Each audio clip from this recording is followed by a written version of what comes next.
So what are the key features of debt and equity? That is, debt means liabilities, while equity is of course equity. Okay, so the key features of debt.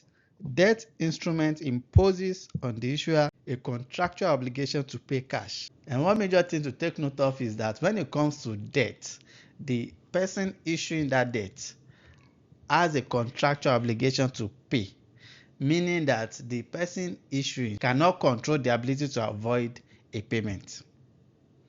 So when it comes to debt instrument imposes on the issuer a contractual obligation to pay, and it has to pay either pay cash or pay with a variable number of its own shares.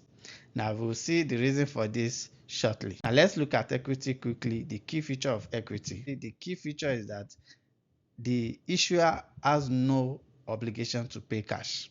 That is, the issuer can control the ability to avoid a payment.